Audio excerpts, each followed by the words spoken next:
تو انشاءاللہ کسی طرح کی کمزوری، کسی طرح کی بے چینی، کسی طرح کی نقاہت انشاءاللہ آپ کو نہیں ہوگی۔ اور وہ چھوٹی چھوٹی چیزیں ہیں،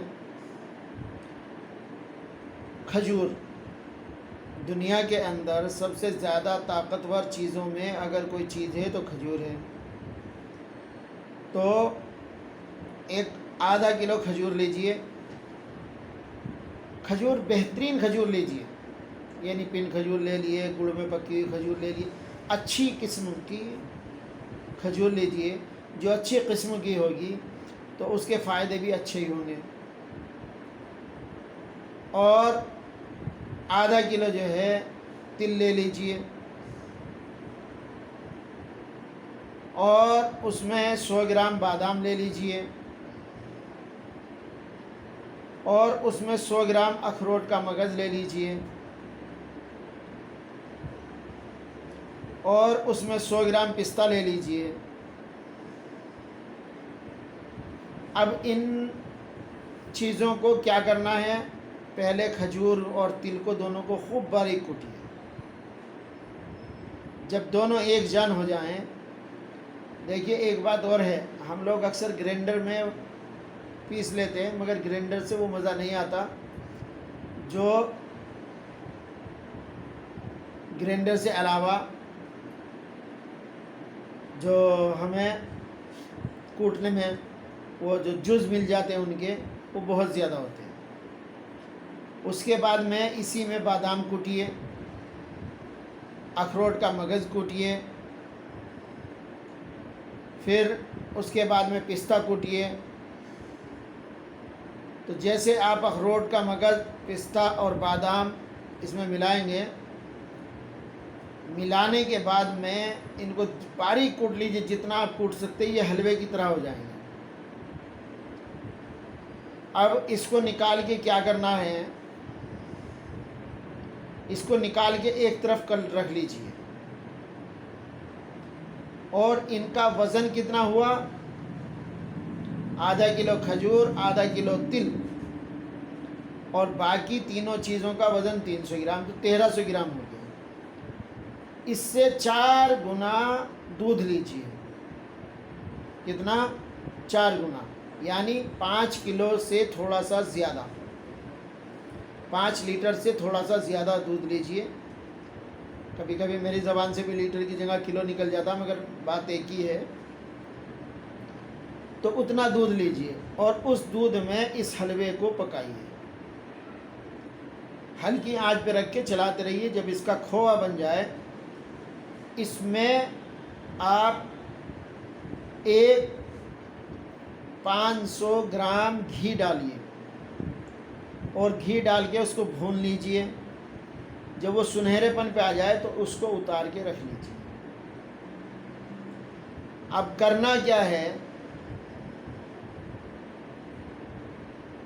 کہ 1 چمچ صبح نہار سحر سے پہلے یا سحر کے بعد بھی لے سکتے ہیں، 1 گلاس دودھ سے لینا، اور اگر پہلے لیے تو اس کے 10 منٹ بعد سحری کر لیجئے، اور اگر بعد میں لیتے تو اتنا وقت ضرور دیجئے کہ 15-20 منٹ ہمارے سحر کھانے میں اور ہمارا سحر کا وقت ختم ہونے میں وقت رہے، یعنی 20 منٹ بعد لیجئے کھانے کے 1 چمچ۔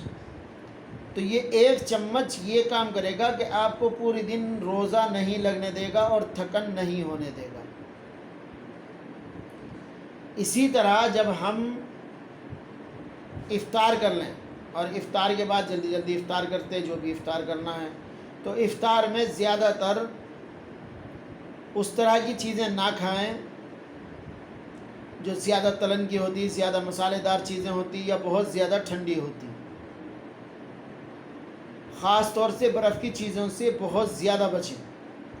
ایک دم کیا ہوتا ہے رمضان میں، اکثر دیکھنے میں آیا کہ ایک دم ٹھنڈی چیزوں پر اڑی پڑتے، یعنی بس سب سے زیادہ ٹھنڈی چیزیں فوراً پانی اٹھایا، ہر گٹاگٹ، اندر معدہ گرم رہتا، پانی ڈلتا تو معدے کے اندر جو ہے وہ پانی صحیح طرح ہضم نہیں ہو پاتا، قبض پیدا ہو جاتا، کبھی کبھی جو ہے آتیا کرنے لگتی. تو یہ ساری چیزیں اس لیے آہستہ آہستہ پہلے کھجور کھائیے، روزہ افطار ہو گیا کھجور سے، سنت طریقہ بھی ہو گیا. پھر اس کے بعد میں جو بھی آپ کے پاس ہے وہ چیزیں آپ نمکین چیزیں بھی کھائیے مگر کمی کے ساتھ، کیونکہ نمکیات جو ہے وہ آپ کے بھوکے رہنے کی وجہ سے اندر زیادہ جو ہے نقصان دیتا.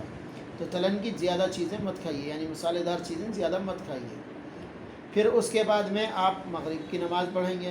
تو مغرب کی نماز پڑھنے کے بعد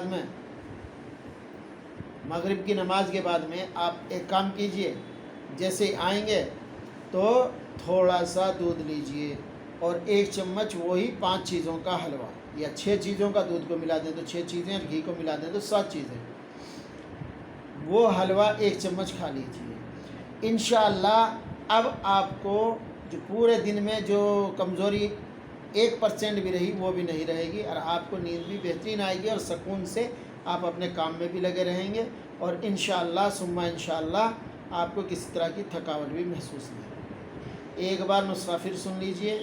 آدھا کلو کھجور اچھی قسم کی، آدھا کلو تل، اور ان کو دونوں کو کوٹ کے حلوہ بنانا. پھر اس میں 100 گرام بادام کوٹنا ہے، پھر 100 گرام پستہ کوٹنا ہے، پھر 100 گرام اخروٹ کا مغز کوٹنا ہے. یہ حلوے کی طرح بن جاتا. پھر 5 لیٹر سے تھوڑا زیادہ یا 5.5 لیٹر دودھ میں اس کو پکا کے اس کا کھووا بنانا ہے.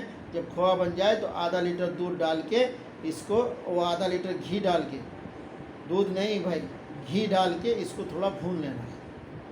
دیکھیں میں ویڈیو ایڈٹ نہیں کرتا، سیدھا زبان سے سیدھی بات بولتا.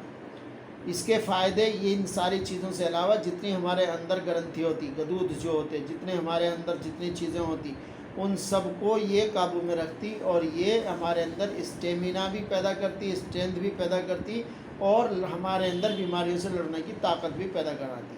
صرف 5 چیزیں ہیں، اور ان 5 چیزوں کا ایک فائدہ اور بھی ہے جو اکثر مطلب کہنے کا لوگوں کو نہیں معلوم، وہ بھی بتلا دیتا. بہت سے لوگوں کے اندر جمس کم ہو جاتے، یا بہت سی عورتوں کو بہت زیادہ وائٹ کپڑے ہونے لگتے، کمر دکھنے لگتی، کمر کے اندر درد ہونے لگتا، تو اس کو بھی بہت زیادہ مفید ہے. اس لیے اس نسخے کو بنائیے، اور رمضان المبارک میں اچھی طرح عبادت کیجیے، اللہ کے حکموں کو پورا کیجیے، نبی کے طریقے پہ پورا کیجیے. اور اگر آپ کو فائدہ ہو تو مجھے بھی اس دعاؤں میں شامل رکھیے، اور اللہ سے پوری امت کے لیے دعائیں مانگیے. آج مسلمان بہت برے حالات سے گزر رہا ہے، تو ساری امت مسلمہ کے لیے دعا مانگیے. اللہ تعالی ہمیں اور آپ کو نیک عمل کرنے کی توفیق عطا فرمائے، اور رمضان کو صحیح طریقے پہ، جس طریقے سے آپ صلی اللہ علیہ وسلم نے فرمایا، جس طریقے سے اللہ کا حکم ہے، جس طریقے سے قرآن میں اس کے بارے میں آیا ہے، اللہ تعالیٰ اسی نہج پہ ہمیں رمضان المبارک پورے ادا کرنے کی توفیق عطا فرمائے، اور رمضان المبارک میں ہمیں صحیح عبادت کرنے کی توفیق عطا فرمائے، اور گناہوں سے بچنے کی توفیق عطا فرمائے. اللہ کرے کہ ہماری زبان سے، ہمارے ہاتھ سے، ہمارے زبان سے، ہمارے پیر سے کسی کو کوئی تکلیف نہ پہنچے، اور ہر کسی کے لیے اللہ تبارک و تعالیٰ آسانی کا معاملہ فرمائے. وآخر الدعوانا ان الحمد للہ رب العالمین. میرے اور میرے دواخانے کے لیے، سیف دواخانہ، بدر دواخانے کے لیے بھی دعا کیجیے کہ اللہ تعالیٰ اس کو فیض کا ذریعہ بنائے. آمین. السلام علیکم.